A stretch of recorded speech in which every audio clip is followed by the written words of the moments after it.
ಮತ್ತು ರಾಜ್ಯಸಭೆಯಲ್ಲಿ ಯಾವ ರೀತಿ ಕಾರ್ಯಕಲಾಪಗಳನ್ನ ನಡೆಸಿಕೊಡಲಾಗ್ತಿದೆ ಅನ್ನೋದ್ರ ಬಗ್ಗೆ ಕಾಂಗ್ರೆಸ್ ಪಕ್ಷ ಹಾಗೂ ಇಂಡಿಯಾ ಬ್ಲಾಕ್ನ ಎಲ್ಲ ಪಕ್ಷಗಳು ಸೇರಿ ಒಮ್ಮತದಿಂದ ಒಂದು ರೀತಿಯ ನಮ್ಮ ಖಂಡನೆಯನ್ನು ಮತ್ತು ನಮ್ಮ ವಿರೋಧವನ್ನು ನಾವು ದಾಖಲಿಸಬೇಕು ಅಂತ ಹೇಳಿ ಈ ಸಂದರ್ಭದಲ್ಲಿ ನಾವು ಈ ಒಂದು 2-3 ದಿವಸಗಳಲ್ಲಿ ಇಡೀ ರಾಷ್ಟ್ರಾದ್ಯಂತ ನಮ್ಮ ಕ್ಷೇತ್ರಗಳಲ್ಲಿ ಒಂದು ಪ್ರೆಸ್ ಮೀಟ್ ಮಾಡಿ ಇದ್ರ ಬಗ್ಗೆ ಜನತೆಗೆ ವಿವರ ಕೊಡಬೇಕು ಅಂತ ಹೇಳಿ ತೀರ್ಮಾನ ಮಾಡಿಕೊಂಡಿರುವಂಥದ್ದು. ಆ ದೃಷ್ಟಿಯಿಂದ ಇವತ್ತಿನ ದಿವಸ ವಿಶೇಷವಾದಂಥ ಒಂದು ಪತ್ರಕರ್ತರ ಸಭೆಯನ್ನು ಇವತ್ತಿನ ದಿವಸ ನಡೆಸಿರುವಂಥದ್ದು. ಒಟ್ಟಾರೆಯಾಗಿ ನಾವು ಹೇಳ್ತಿರೋದು ಇಷ್ಟೇ, ವಿರೋಧ ಪಕ್ಷ ಅನ್ನೋದು ಕೂಡ ಈ ಭಾರತದ ಜನರ ಧ್ವನಿನೇ ಆಗಿರ್ತದೆ. ಅದನ್ನು ಹತ್ತಿಕ್ಕುವಂತಹ ದಮನ ಮಾಡುವಂಥ ಒಂದು ವ್ಯವಹಾರ ಬೇಡ. ಲೋಕಸಭೆಯಲ್ಲಿ ಮತ್ತು ರಾಜ್ಯಸಭೆಯಲ್ಲಿ ನಮ್ಮ ಬಹುಸಂಖ್ಯೆ ಇಲ್ಲದೆ ಹೋದರೂ ಕೂಡ ಅದು ಗಣನೀಯವಾದಂಥ ಒಂದು ಜನರ ಧ್ವನಿ ಅದಾಗಿರ್ತದೆ ಮತ್ತು ಧ್ವನಿಯಲ್ಲಿರುವಂಥ ವೈವಿಧ್ಯತೆ ಕೂಡ ಅವರು ಲೋಕಸಭೆಯಲ್ಲಿ ಅದು ಪ್ರತಿಫಲಿತ ಆಗಬೇಕು.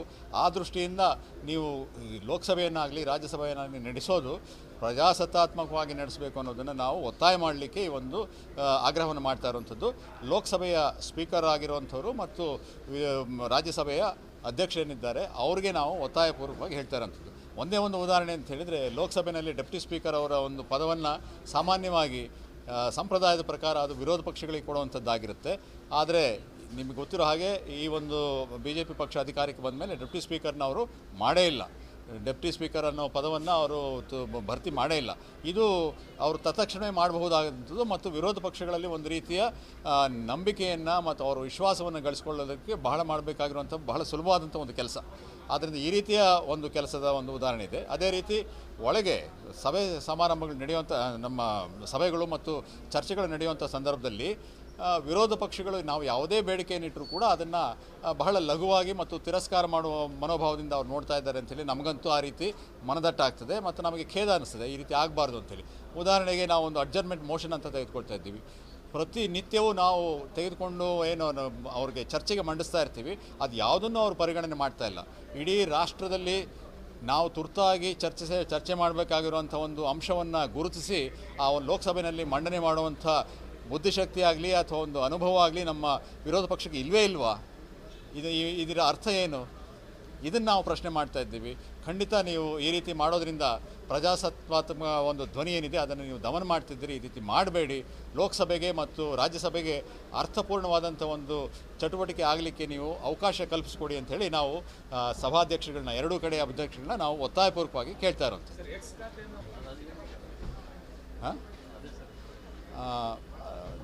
ಒಂದೇ ಉದಾಹರಣೆ ನಿಮಗೆ ಕೊಡ್ತಾ ಇರೋದು ಅಂತ ಹೇಳಿದರೆ, ನಾನು ಮೊನ್ನೆ ಒಂದು ಟ್ವೀಟ್ ಮಾಡಿದ್ದೆ. ಅದರಲ್ಲಿ ಲೋಕಸಭೆಯಲ್ಲಿ ಸನ್ಮಾನ್ಯ ಸಹ ಸಂಸದರಾದ ಡಾಕ್ಟರ್ CN ಮಂಜುನಾಥ್ರವರು, ಬೆಂಗಳೂರು ಗ್ರಾಮಾಂತರದ ಏನು ಸಂಸದರಿದ್ದಾರೆ, ಅವರು ಒಂದು ಭಾಷಣ ಮಾಡಿದ್ದರು. ಅದರ ಭಾಗವನ್ನು ನಾನು ಟ್ವೀಟ್ ಮಾಡಿದ್ದೆ. ಅದು ನನಗೆ ನೇರವಾಗಿ ರಾಯಚೂರಿಗೆ ಸಂಬಂಧಪಟ್ಟಂಥ ವಿಷಯ ಆಗಿದೆ. ಅದು ರಾಯಚೂರಿನಲ್ಲಿ ನಾವು ಕರ್ನಾಟಕಕ್ಕೆ ಒಂದು ಏಮ್ಸ್ ಕೇಳ್ತಾ ಇದ್ದೀವಿ, ಅದನ್ನು ರಾಯಚೂರಿನಲ್ಲಿ ಕೊಡಬೇಕು ಅಂಥೇಳಿ ಮುಖ್ಯಮಂತ್ರಿಗಳು ಹಲವಾರು ಬಾರಿ ಪತ್ರಗಳು ಬರೆದಿದ್ದರು ಕೂಡ ಇಡೀ ರಾಷ್ಟ್ರಕ್ಕೆ, ಪ್ರತಿಯೊಂದು ರಾಜ್ಯಕ್ಕೆ ಏಮ್ಸ್ ಕೊಟ್ಟಿದ್ದರೂ ಕೂಡ ಕರ್ನಾಟಕಕ್ಕೆ ಏಮ್ಸ್ ಕೊಟ್ಟಿಲ್ಲ. ರಾಯಚೂರಿನ ಧ್ವನಿಯನ್ನು ಅವರು ಪರಿಗಣನೆ ಮಾಡ್ತಿಲ್ಲ ಅನ್ನೋದ ಮಾತನ್ನು ಅವರು ಒಬ್ಬ ತಜ್ಞ ವೈದ್ಯರಾಗಿ, ಅದು ಭಾರತೀಯ ಜನತಾ ಪಕ್ಷದ ಒಬ್ಬ ಸಂಸದರಾಗಿ ಅವರು ಅದನ್ನು ಗುರುತಿಸಿದ್ರು. ಅವರು ಏನಾಗಿ ಗುರುತಿಸಿದ್ದಾರೆ? ಒಬ್ಬ ಕನ್ನಡಿಗನಾಗಿ ಗುರುತಿಸಿದ್ದಾರೆ, ಒಬ್ಬ ರಾಜ್ಯದ ಒಬ್ಬ ವೈದ್ಯನಾಗಿ, ಖ್ಯಾತ ವೈದ್ಯನಾಗಿ ಮತ್ತು ಈ ಭಾಗದ ತಿಳುವಳಿಕೆ ಇರುವಂಥ ವ್ಯಕ್ತಿಯಾಗಿ ಅವರು ಆ ಧ್ವನಿಯನ್ನು ಅವರು ಎತ್ತಿದ್ದಾರೆ. ಅದನ್ನು ನಾನು ಟ್ವೀಟ್ ಮಾಡಿದ್ದಷ್ಟೇ. ಅದನ್ನು ನೀವು ಟ್ವೀಟ್ನ ಡಿಲೀಟ್ ಮಾಡಿಸ್ತೀರಿ ಅಂತ ಹೇಳಿದ್ರೆ ಯಾವ ಹಂತಕ್ಕೆ ನಮ್ಮದು ಒಂದು ಫ್ರೀಡಮ್ ಆಫ್ ಸ್ಪೀಚ್ ತಂದು ಇಟ್ಟಿದೆ ಅಂತೇಳಿ ಗೊತ್ತಾಗುತ್ತೆ ನೋಡಿ. ನಮ್ಮ ದೇಶದಲ್ಲಿ ಇದು ಒಂದು ಬಹಳ ಒಬ್ಬ ಸಂಸದನ ಒಂದು ಟ್ವೀಟ್ನೇ ನೀವು ಡಿಲೀಟ್ ಮಾಡ್ತೀರಿ ಅಂದರೆ ಅದೇನಾದರೂ ಅಸಮಾಧಾನಕ್ಕೆ ಇತ್ತಾ? ಅದೇನಾದರೂ ದ್ವೇಷ ಹರಡಿಸುವಂಥದ್ದಿತ್ತಾ? ಕೋಮು ಗಲಭೆ ಮಾಡೋದಂಥದ್ದಿತ್ತಾ? ಭಾಷಾವಾರ ಏನೋ ತೊಂದರೆ ಇತ್ತಾ? ಏನಿದೆ ಅದರೊಳಗೆ? ನನಗಂತೂ ಅರ್ಥವಾಗ್ತಿಲ್ಲ. ಇದನ್ನು ಯಾಕೆ ಮಾಡಿದ್ರು ಅಂತ ನನಗೆ ಇನ್ನೂ ಪರಿಚಯ ಇಲ್ಲ. ಟ್ವಿಟರ್ X ಖಾತೆಯವರು ಡಿಲೀಟ್ ಮಾಡಿದ್ದಾರೆ. ಅದು ಡಿಲೀಟ್ ಮಾಡೋದಕ್ಕೆ ಅವ್ರು ಏನು ರೂಲ್ಸ್ ಏನಿದ್ದಾವೋ ಗೊತ್ತಿಲ್ಲ. ಆದರೆ ಲೋಕಸಭೆಯಲ್ಲಿ ಮಾತಾಡಿದಂಥದ್ದು ಲೋಕಸಭೆಯ ಸದಸ್ಯನಾಗಿ ನಂದು ಕೂಡ ಪ್ರಾಪರ್ಟಿನೇ ಹೌದು ಇರ್ಬೋದು. ಅದು ನೀವು ಟೆಕ್ನಿಕಾಲಿಟಿ ಏನು ಹೇಳ್ತೀರೋ ನನಗೆ ಗೊತ್ತಿಲ್ಲ. ಆದರೆ ನಾನು ಮಾತಾಡಿದ್ದು ರೀತಿ ಎಷ್ಟು ನನಗೆ ಹಕ್ಕಿದೆಯೋ, ನನ್ನ ರಾಯಚೂರಿನ ಬಗ್ಗೆ ಇನ್ನೊಬ್ಬರು ಮಾತಾಡಿದ್ದು ಬಗ್ಗೆ ಕೂಡ ನನಗೆ ಅಷ್ಟೇ ಒಂದು ಸ್ವಾಮಿತ್ವ ಇದೆ ಅಂತ ನಾನು ತಿಳ್ಕೊಂಡಿದ್ದೀನಿ. ನನ್ನ ಜನರಿಗೆ ಮುಟ್ಟಿಸ್ಬೇಕಲ್ಲ ಅದು. ಆದ್ದರಿಂದ ಆ ಕೆಲಸ ನಾನು ಮಾಡಿದ್ನೇ ಹೊರತು ಬೇರೆ ಇನ್ಯಾವುದು ಕೆಲಸನೂ ನಾನು ಮಾಡಿರಲಿಲ್ಲ. ನಾವು ಖಂಡಿತ Xನ ವಿಚಾರಿಸ್ತೀನಿ, ಯಾಕೆ ಮಾಡ್ತಿದ್ದೀರಿ ಈ ರೀತಿ, ಯಾರು ಅದರಿಂದ ಇದ್ದಾರೆ, ನಮ್ಮ ಧ್ವನಿಯನ್ನು ಯಾರು ಹತ್ತಿಕ್ತಿದ್ದಾರೆ ಅನ್ನೋದನ್ನು ತಿಳ್ಕೊಳ್ಳಿಕ್ಕೆ ನಾನು ನಿಜವಾಗಿಯೂ ಅದಕ್ಕೆ ಪ್ರಶ್ನೆ ಮಾಡ್ತೀನಿ ನಾನು. ಪ್ರಶ್ನೆ ಮಾಡ್ತೀನಿ, ಯಾಕೆ ಮಾಡಿದ್ದೀನಿ first, why did you delete, what is the wrong in that tweet, ಅದರಲ್ಲಿ ಏನು ತೊಂದರೆ ಇದೆ ಅಂತ ಕೇಳ್ತೀನಿ. NEP-ನಲ್ಲಿ ಹಲವಾರು ಅಂಶಗಳ ಬಗ್ಗೆ ನಮ್ಮದು ಒಂದು ಚರ್ಚೆಗೆ ಅವಕಾಶ ಇದೆ. ನಾವು ಉದಾಹರಣೆಗೆ ಅಂತ ಹೇಳಿದರೆ, ನಾವು ನಮ್ಮ ತಮಿಳುನಾಡಿಂದ ಏನು ಅಲ್ಲಿಯ ಸದಸ್ಯರುಗಳು ಯಾವ ರೀತಿ ಎತ್ಕೊಂಡಿದ್ದಾರೆ, ಅದೇ ರೀತಿ ನಮ್ಮದು ಕೆಲವೊಂದು ವಿಷಯಗಳಿದ್ದಾವೆ. ಅವುಗಳನ್ನು ಕೂಡ ನಾವು ಒಂದು ಹೇಳ್ತಾ ಇದ್ದೀವಿ, ಈ ನ್ಯೂ ಎಜುಕೇಷನ್ ಪಾಲಿಸಿ ಅಂತ ಏನು ಕರಿತಾ ಇದ್ದೀವಿ, ನ್ಯಾಷನಲ್ ಎಜುಕೇಷನ್ ಪಾಲಿಸಿ, ಅದು ಬರ್ತಾ ಬರ್ತಾ ಎಲ್ಲವನ್ನ ನಾವು ಸಮಗ್ರವಾಗಿ ಖಾಸಗೀಕರಣ ಮಾಡೋ ಒಂದು ಸುವ್ಯವಸ್ಥೆ ಅಂತೇಳಿ ನಾನು ಕರೀಲಿಕ್ಕೆ ಬಯಸ್ತಾ ಇದ್ದೀನಿ. ನೀವು ಯಾವುದೇ ಒಂದು ಬಜೆಟ್ನ ನೋಡ್ಬೋದು, ವರ್ಷಗಳಿಂದ ಅದೇ ರೀತಿ ಬಜೆಟ್ ಹಂಗೆ ಉಳಿಸ್ಕೊಂಡಿದ್ದೀವಿ, ಅದನ್ನೇನು ಜಾಸ್ತಿ ಮಾಡಿಲ್ಲ. ಇನ್ಫ್ಲೇಷನ್ ಕೂಡ ಅವ್ರು ನೋಡ್ಕೊಂಡಿರೋದಂಥದ್ದು ನಮಗೆ ಕಾಣಿಸ್ತಾ ಇಲ್ಲ. ಅದೇ ರೀತಿ ಗ್ರಾಮೀಣ ಪ್ರದೇಶಗಳಲ್ಲಿ ಕಾಲೇಜುಗಳಲ್ಲಿ ರಿಜಿಸ್ಟ್ರೇಷನ್ ಆಗಬೇಕು, ದಾಖಲಾತಿ ಜಾಸ್ತಿ ಆಗಬೇಕು ಅಂತ ಹೆಂಗಾಗ್ತದೆ? ಅವರೆಲ್ಲ ಬಂದು ನಮಗೆ ನಗರ ಪ್ರದೇಶದಲ್ಲಿ ಇದ್ದುಕೊಂಡು ವ್ಯಾಸಂಗ ಮಾಡೋಷ್ಟು ಶ್ರೀಮಂತರಿದ್ದಾರಾ? ಅವ್ರನ್ನ ನಾವು ನೋಡ್ಕೊತಾ ಇದ್ದೀವ? ಅವ್ರು ಎಲ್ಲ ಕಡೆ ಹಾಸ್ಟೆಲ್ ಕಟ್ಸಿದ್ದೀವ? ಇಲ್ಲ. ಆದ್ದರಿಂದ ಶಾಲಾ ತದನಂತರ ನೀವು ಕಾಲೇಜುಗಳನ್ನ ತೆಗೆಯೋದಾಗಲಿ ಇನ್ನೇನೋ ಆಯಿತು ಅಂತ ಹೇಳಿದ್ರೆ ಬೇರೆ ಬೇರೆ ವಿಷಯಗಳನ್ನ ಅಲ್ಲೂ ಕೂಡ ಮಾಡಬೇಕು. ನಾನು ಉಚ್ಚ ಶಿಕ್ಷಣದ ಬಗ್ಗೆನೂ ಮಾತಾಡ್ತಿದ್ದೆ. ಇನ್ನು ಕೆಳಗಿನ ಅಂದರೆ ಪ್ರಾಥಮಿಕ ಶಿಕ್ಷಣದ ಬಗ್ಗೆನೂ ಕೂಡ ಇದೇ ರೀತಿಯ ಒಂದು ಸಂವಾದವನ್ನು ಮಾಡುವಂಥ ಅವಶ್ಯಕತೆ ಇದೆ. ಇಲ್ಲೂ ಕೂಡ ಖಾಸಗೀಕರಣಕ್ಕೆ ಒತ್ತು ಬರ್ತಾ ಇದೆ. ಅಲ್ಲದೆ ಭಾಷೆ ಬಗ್ಗೆ ಕೂಡ ಹಲವಾರು ರೀತಿಯ ಗೊಂದಲಗಳು ಕಾಣ್ತು ಬರ್ತಾ ಇದ್ದಾವೆ. 3 ಲ್ಯಾಂಗ್ವೇಜ್ ಫಾರ್ಮುಲಾ ಅಂತಿದೆ, ಅದರ ಬಗ್ಗೆ ಕೆಲವು ರಾಜ್ಯದ ಸದಸ್ಯರು ತೀವ್ರವಾದಂಥ ಆಕ್ಷೇಪವನ್ನು ವ್ಯಕ್ತಪಡಿಸ್ತಾ ಇದ್ದಾರೆ. ಆದ್ದರಿಂದ ಇದು ನ್ಯಾಷನಲ್ ಎಜುಕೇಷನ್ ಪಾಲಿಸಿನ ಇನ್ನೂ ವಿಶದವಾಗಿ ಚರ್ಚೆ ಮಾಡಿ ಅದರಲ್ಲಿ ಪರಿಷ್ಕರಣೆ ಮಾಡಬೇಕು ಅಂಥೇಳಿ ನಮ್ಮದು ಒತ್ತಾಯ ಇದೆ. ಮತ್ತು ರಾಜ್ಯಸಭೆಯಲ್ಲಿ ಯಾವ ರೀತಿ ಕಾರ್ಯಕಲಾಪಗಳನ್ನ ನಡೆಸ್ಕೊಡ್ಲಾಗ್ತಿದೆ ಅನ್ನೋದ್ರ ಬಗ್ಗೆ ಕಾಂಗ್ರೆಸ್ ಪಕ್ಷ ಹಾಗೂ ಇಂಡಿಯಾ ಬ್ಲಾಕ್ನ ಎಲ್ಲ ಪಕ್ಷಗಳು ಸೇರಿ ಒಮ್ಮತದಿಂದ ಒಂದು ರೀತಿಯ ನಮ್ಮ ಖಂಡನೆಯನ್ನು ಮತ್ತು ನಮ್ಮ ವಿರೋಧವನ್ನು ನಾವು ದಾಖಲಿಸಬೇಕು ಅಂಥೇಳಿ ಈ ಸಂದರ್ಭದಲ್ಲಿ ನಾವು ಈ ಒಂದು 2-3 ದಿವಸಗಳಲ್ಲಿ ಇಡೀ ರಾಷ್ಟ್ರಾದ್ಯಂತ ನಮ್ಮ ಕ್ಷೇತ್ರಗಳಲ್ಲಿ ಒಂದು ಪ್ರೆಸ್ ಮೀಟ್ ಮಾಡಿ ಇದ್ರ ಬಗ್ಗೆ ಜನತೆಗೆ ವಿವರ ಕೊಡಬೇಕು ಅಂಥೇಳಿ ತೀರ್ಮಾನ ಮಾಡ್ಕೊಂಡಿರುವಂಥದ್ದು. ಆ ದೃಷ್ಟಿಯಿಂದ ಇವತ್ತಿನ ದಿವಸ ವಿಶೇಷವಾದಂಥ ಒಂದು ಪತ್ರಕರ್ತರ ಸಭೆಯನ್ನು ಇವತ್ತಿನ ದಿವಸ ನಡೆಸಿರುವಂಥದ್ದು. ಒಟ್ಟಾರೆಯಾಗಿ ನಾವು ಹೇಳ್ತಿರೋದು ಇಷ್ಟೇ, ವಿರೋಧ ಪಕ್ಷ ಅನ್ನೋದು ಕೂಡ ಈ ಭಾರತದ ಜನರ ಧ್ವನಿನೇ ಆಗಿರ್ತದೆ. ಅದನ್ನು ಹತ್ತಿಕ್ಕುವಂತಹ ದಮನ ಮಾಡುವಂಥ ಒಂದು ವ್ಯವಹಾರ ಬೇಡ. ಲೋಕಸಭೆಯಲ್ಲಿ ಮತ್ತು ರಾಜ್ಯಸಭೆಯಲ್ಲಿ ನಮ್ಮ ಬಹುಸಂಖ್ಯೆ ಇಲ್ಲದೆ ಹೋದರೂ ಕೂಡ ಅದು ಗಣನೀಯವಾದಂಥ ಒಂದು ಜನರ ಧ್ವನಿ ಅದಾಗಿರ್ತದೆ. ಮತ್ತು ಧ್ವನಿಯಲ್ಲಿರುವಂಥ ವೈವಿಧ್ಯತೆ ಕೂಡ ಅವರು ಲೋಕಸಭೆಯಲ್ಲಿ ಅದು ಪ್ರತಿಫಲಿತ ಆಗಬೇಕು.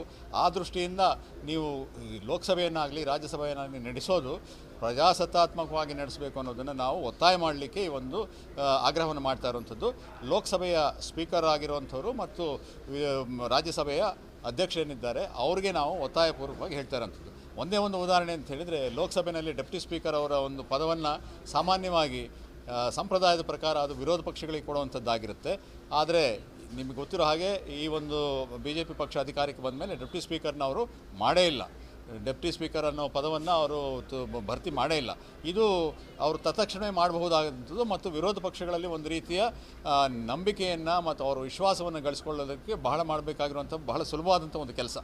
ಆದ್ದರಿಂದ ಈ ರೀತಿಯ ಒಂದು ಕೆಲಸದ ಒಂದು ಉದಾಹರಣೆ ಇದೆ. ಅದೇ ರೀತಿ ಒಳಗೆ ಸಭೆ ಸಮಾರಂಭಗಳು ನಡೆಯುವಂಥ ನಮ್ಮ ಸಭೆಗಳು ಮತ್ತು ಚರ್ಚೆಗಳು ನಡೆಯುವಂಥ ಸಂದರ್ಭದಲ್ಲಿ ವಿರೋಧ ಪಕ್ಷಗಳು ನಾವು ಯಾವುದೇ ಬೇಡಿಕೆಯನ್ನಿಟ್ಟರೂ ಕೂಡ ಅದನ್ನು ಬಹಳ ಲಘುವಾಗಿ ಮತ್ತು ತಿರಸ್ಕಾರ ಮಾಡುವ ಮನೋಭಾವದಿಂದ ಅವ್ರು ನೋಡ್ತಾ ಇದ್ದಾರೆ ಅಂಥೇಳಿ ನಮಗಂತೂ ಆ ರೀತಿ ಮನದಟ್ಟಾಗ್ತದೆ ಮತ್ತು ನಮಗೆ ಖೇದ ಅನ್ನಿಸ್ತದೆ. ಈ ರೀತಿ ಆಗಬಾರ್ದು ಅಂಥೇಳಿ. ಉದಾಹರಣೆಗೆ ನಾವು ಒಂದು ಅಡ್ಜರ್ಮೆಂಟ್ ಮೋಷನ್ ಅಂತ ತೆಗೆದುಕೊಳ್ತಾ ಇದ್ದೀವಿ. ಪ್ರತಿನಿತ್ಯವೂ ನಾವು ತೆಗೆದುಕೊಂಡು ಅವ್ರಿಗೆ ಚರ್ಚೆಗೆ ಮಂಡಿಸ್ತಾ ಇರ್ತೀವಿ. ಅದು ಯಾವುದನ್ನು ಅವರು ಪರಿಗಣನೆ ಮಾಡ್ತಾ ಇಲ್ಲ. ಇಡೀ ರಾಷ್ಟ್ರದಲ್ಲಿ ನಾವು ತುರ್ತಾಗಿ ಚರ್ಚೆ ಮಾಡಬೇಕಾಗಿರುವಂಥ ಒಂದು ಅಂಶವನ್ನು ಗುರುತಿಸಿ ಆ ಒಂದು ಲೋಕಸಭೆಯಲ್ಲಿ ಮಂಡನೆ ಮಾಡುವಂಥ ಬುದ್ಧಿಶಕ್ತಿ ಆಗಲಿ ಅಥವಾ ಒಂದು ಅನುಭವ ಆಗಲಿ ನಮ್ಮ ವಿರೋಧ ಪಕ್ಷಕ್ಕೆ ಇಲ್ವೇ ಇಲ್ವಾ? ಇದರ ಅರ್ಥ ಏನು? ಇದನ್ನು ನಾವು ಪ್ರಶ್ನೆ ಮಾಡ್ತಾ ಇದ್ದೀವಿ. ಖಂಡಿತ ನೀವು ಈ ರೀತಿ ಮಾಡೋದ್ರಿಂದ ಪ್ರಜಾಸತ್ತಾತ್ಮಕ ಒಂದು ಧ್ವನಿ ಏನಿದೆ ಅದನ್ನು ನೀವು ದಮನ ಮಾಡ್ತಿದ್ದೀರಿ. ಈ ರೀತಿ ಮಾಡಬೇಡಿ.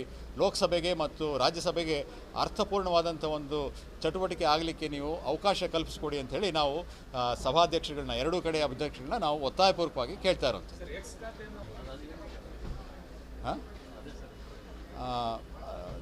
ಒಂದೇ ಉದಾಹರಣೆ ನಿಮಗೆ ಕೊಡ್ತಾ ಇರೋದು ಅಂತ ಹೇಳಿದರೆ, ನಾನು ಮೊನ್ನೆ ಒಂದು ಟ್ವೀಟ್ ಮಾಡಿದ್ದೆ. ಅದರಲ್ಲಿ ಲೋಕಸಭೆಯಲ್ಲಿ ಸನ್ಮಾನ್ಯ ಸಹ ಸಂಸದರಾದಂಥ ಡಾಕ್ಟರ್ ಸಿ ಎನ್ ಮಂಜುನಾಥ್ರವರು, ಬೆಂಗಳೂರು ಗ್ರಾಮಾಂತರದ ಏನು ಸಂಸದರಿದ್ದಾರೆ, ಅವರು ಒಂದು ಭಾಷಣ ಮಾಡಿದರು. ಅದರ ಭಾಗವನ್ನು ನಾನು ಟ್ವೀಟ್ ಮಾಡಿದ್ದೆ.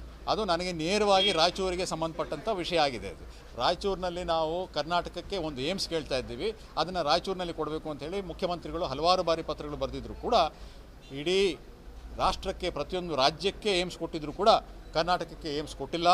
ರಾಯಚೂರಿನ ಧ್ವನಿಯನ್ನು ಅವರು ಪರಿಗಣನೆ ಮಾಡ್ತಿಲ್ಲ ಅನ್ನೋದ ಮಾತನ್ನು ಅವರು ಒಬ್ಬ ತಜ್ಞ ವೈದ್ಯರಾಗಿ, ಅದು ಭಾರತೀಯ ಜನತಾ ಪಕ್ಷದ ಒಬ್ಬ ಸಂಸದರಾಗಿ ಅವರು ಅದನ್ನು ಗುರುತಿಸಿದ್ರು. ಅವರು ಏನಾಗಿ ಗುರುತಿಸಿದ್ದಾರೆ? ಒಬ್ಬ ಕನ್ನಡಿಗನಾಗಿ ಗುರುತಿಸಿದ್ದಾರೆ, ಒಬ್ಬ ರಾಜ್ಯದ ಒಬ್ಬ ವೈದ್ಯರಾಗಿ, ಖ್ಯಾತ ವೈದ್ಯರಾಗಿ ಮತ್ತು ಈ ಭಾಗದ ತಿಳುವಳಿಕೆ ಇರುವಂಥ ವ್ಯಕ್ತಿಯಾಗಿ ಅವರು ಆ ಧ್ವನಿಯನ್ನು ಅವ್ರು ಎತ್ತಿದ್ದಾರೆ. ಅದನ್ನು ನಾನು ಟ್ವೀಟ್ ಮಾಡಿದ್ದಷ್ಟೇ.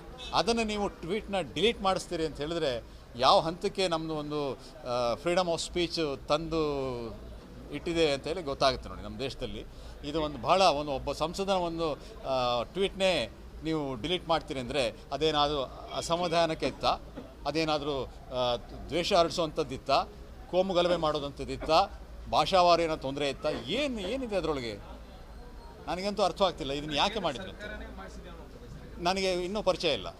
ಟ್ವಿಟರ್ ಎಕ್ಸ್ ಖಾತೆಯವರು ಡಿಲೀಟ್ ಮಾಡಿದ್ದಾರೆ. ಅದು ಡಿಲೀಟ್ ಮಾಡೋದಕ್ಕೆ ಅವ್ರು ಏನು ರೂಲ್ಸ್ ಇದ್ದಾವೋ ಏನಿದ್ದಾವೋ ಗೊತ್ತಿಲ್ಲ. ಆದರೆ ಲೋಕಸಭೆಯಲ್ಲಿ ಮಾತಾಡಿದಂಥದ್ದು ಲೋಕಸಭೆಯ ಸದಸ್ಯನಾಗಿ ನಂದು ಕೂಡ ಪ್ರಾಪರ್ಟಿನೇ ಹೌದು ಇರ್ಬೋದು. ಅದು ನೀವು ಟೆಕ್ನಿಕಾಲಿಟಿ ಏನು ಹೇಳ್ತೀರೋ ನನಗೆ ಗೊತ್ತಿಲ್ಲ. ಆದರೆ ನಾನು ಮಾತಾಡಿದ್ದು ರೀತಿ ಎಷ್ಟು ನನಗೆ ಹಕ್ಕಿದೆಯೋ, ನನ್ನ ರಾಯಚೂರಿನ ಬಗ್ಗೆ ಇನ್ನೊಬ್ಬರು ಮಾತಾಡಿದ್ದು ಬಗ್ಗೆ ಕೂಡ ನನಗೆ ಅಷ್ಟೇ ಒಂದು ಸ್ವಾಮಿತ್ವ ಇದೆ ಅಂತ ನಾನು ತಿಳ್ಕೊಂಡಿದ್ದೀನಿ. ನನ್ನ ಜನರಿಗೆ ಮುಟ್ಟಿಸ್ಬೇಕಲ್ಲ ಅದು. ಆದ್ದರಿಂದ ಆ ಕೆಲಸ ನಾನು ಮಾಡಿದ್ನೇ ಹೊರತು ಬೇರೆ ಇನ್ಯಾವುದು ಕೆಲಸನೂ ನಾನು ಮಾಡಿರಲಿಲ್ಲ. ನಾವು ಖಂಡಿತ ಎಕ್ಸ್ನ ವಿಚಾರಿಸ್ತೀನಿ, ಯಾಕೆ ಮಾಡ್ತಿದ್ದೀರಿ ಈ ರೀತಿ, ಯಾರು ಅದರಿಂದ ಇದ್ದಾರೆ, ನಮ್ಮ ಧ್ವನಿಯನ್ನು ಯಾರು ಹತ್ತಿಕ್ತಿದ್ದಾರೆ ಅನ್ನೋದನ್ನು ತಿಳ್ಕೊಳ್ಳಿಕ್ಕೆ ನಾನು ನಿಜವಾಗಿಯೂ ಅದಕ್ಕೆ ಪ್ರಶ್ನೆ ಮಾಡ್ತೀನಿ. ಯಾಕೆ ಮಾಡಿದ್ದೀನಿ? First why did you delete, what is the wrong in that tweet, ಅದರಲ್ಲಿ ಏನು ತೊಂದರೆ ಇದೆ ಅಂತ ಕೇಳ್ತೀನಿ. NEP-ನಲ್ಲಿ ಹಲವಾರು ಅಂಶಗಳ ಬಗ್ಗೆ ನಮ್ಮದು ಒಂದು ಚರ್ಚೆಗೆ ಅವಕಾಶ ಇದೆ. ನಾವು ಉದಾಹರಣೆಗೆ ಅಂತ ಹೇಳಿದರೆ, ನಾವು ನಮ್ಮ ತಮಿಳುನಾಡಿಂದ ಏನು ಅಲ್ಲಿಯ ಸದಸ್ಯರುಗಳು ಯಾವ ರೀತಿ ಎತ್ಕೊಂಡಿದ್ದಾರೆ, ಅದೇ ರೀತಿ ನಮ್ಮದು ಕೆಲವೊಂದು ವಿಷಯಗಳಿದ್ದಾವೆ. ಅವುಗಳನ್ನು ಕೂಡ ನಾವು ಒಂದು ಹೇಳ್ತಾ ಇದ್ದೀವಿ. ಈ ನ್ಯೂ ಎಜುಕೇಷನ್ ಪಾಲಿಸಿ ಅಂತ ಏನು ಕರಿತಾ ಇದ್ದೀವಿ, ನ್ಯಾಷನಲ್ ಎಜುಕೇಷನ್ ಪಾಲಿಸಿ, ಅದು ಬರ್ತಾ ಎಲ್ಲವನ್ನ ನಾವು ಸಮಗ್ರವಾಗಿ ಖಾಸಗೀಕರಣ ಮಾಡೋ ಒಂದು ಸುವ್ಯವಸ್ಥೆ ಅಂಥೇಳಿ ನಾನು ಕರೀಲಿಕ್ಕೆ ಬಯಸ್ತಾ ಇದ್ದೀನಿ. ನೀವು ಯಾವುದೇ ಒಂದು ಬಜೆಟ್ನ ನೋಡ್ಬೋದು, ವರ್ಷಗಳಿಂದ ಅದೇ ರೀತಿ ಬಜೆಟ್ ಹಂಗೆ ಉಳಿಸ್ಕೊಂಡಿದ್ದೀವಿ, ಅದನ್ನೇನು ಜಾಸ್ತಿ ಮಾಡಿಲ್ಲ. ಇನ್ಫ್ಲೇಷನ್ ಕೂಡ ಅವ್ರು ನೋಡ್ಕೊಂಡಿರೋದಂಥದ್ದು ನಮಗೆ ಕಾಣಿಸ್ತಾ ಇಲ್ಲ. ಅದೇ ರೀತಿ ಗ್ರಾಮೀಣ ಪ್ರದೇಶಗಳಲ್ಲಿ ಕಾಲೇಜುಗಳಲ್ಲಿ ರಿಜಿಸ್ಟ್ರೇಷನ್ ಆಗಬೇಕು, ದಾಖಲಾತಿ ಜಾಸ್ತಿ ಆಗಬೇಕು ಅಂತ ಹೆಂಗಾಗ್ತದೆ? ಅವರೆಲ್ಲ ಬಂದು ನಮಗೆ ನಗರ ಪ್ರದೇಶದಲ್ಲಿ ಇದ್ಕೊಂಡು ವ್ಯಾಸಂಗ ಮಾಡೋಷ್ಟು ಶ್ರೀಮಂತರಿದ್ದಾರಾ? ಅವ್ರನ್ನ ನಾವು ನೋಡ್ಕೊತಾ ಇದ್ದೀವ? ಅವ್ರು ಎಲ್ಲ ಕಡೆ ಹಾಸ್ಟೆಲ್ ಕಟ್ಸಿದ್ದೀವ? ಇಲ್ಲ. ಆದ್ದರಿಂದ ಶಾಲಾ ತದನಂತರ ನೀವು ಕಾಲೇಜನ್ನು ತೆಗೆಯೋದಾಗಲಿ ಇನ್ನೇನೋ ಆಯಿತು ಅಂತ ಹೇಳಿದ್ರೆ ಬೇರೆ ವಿಷಯಗಳನ್ನ ಅಲ್ಲೂ ಕೂಡ ಮಾಡಬೇಕು. ನಾನು ಉಚ್ಚ ಶಿಕ್ಷಣದ ಬಗ್ಗೆನೂ ಮಾತಾಡ್ತಿದ್ದೆ. ಇನ್ನು ಕೆಳಗಿನ ಅಂದರೆ ಪ್ರಾಥಮಿಕ ಶಿಕ್ಷಣದ ಬಗ್ಗೆಯೂ ಕೂಡ ಇದೇ ರೀತಿಯ ಒಂದು ಸಂವಾದವನ್ನು ಮಾಡುವಂಥ ಅವಶ್ಯಕತೆ ಇದೆ. ಇಲ್ಲೂ ಕೂಡ ಖಾಸಗೀಕರಣಕ್ಕೆ ಒತ್ತು ಬರ್ತಾ ಇದೆ. ಅಲ್ಲದೆ ಭಾಷೆ ಬಗ್ಗೆ ಕೂಡ ಹಲವಾರು ರೀತಿಯ ಗೊಂದಲಗಳು ಕಾಣ್ತಾ ಬರ್ತಾ ಇದ್ದಾವೆ. 3 ಲ್ಯಾಂಗ್ವೇಜ್ ಫಾರ್ಮುಲಾ ಅಂತಿದೆ, ಅದರ ಬಗ್ಗೆ ಕೆಲವು ರಾಜ್ಯದ ಸದಸ್ಯರು ತೀವ್ರವಾದಂಥ ಆಕ್ಷೇಪವನ್ನು ವ್ಯಕ್ತಪಡಿಸ್ತಾ ಇದ್ದಾರೆ. ಆದ್ದರಿಂದ ಇದು ನ್ಯಾಷನಲ್ ಎಜುಕೇಷನ್ ಪಾಲಿಸಿನ ಇನ್ನೂ ವಿಶದವಾಗಿ ಚರ್ಚೆ ಮಾಡಿ ಅದರಲ್ಲಿ ಪರಿಷ್ಕರಣೆ ಮಾಡಬೇಕು ಅಂತ ಹೇಳಿ ನಮ್ಮದು ಒತ್ತಾಯ ಇದೆ.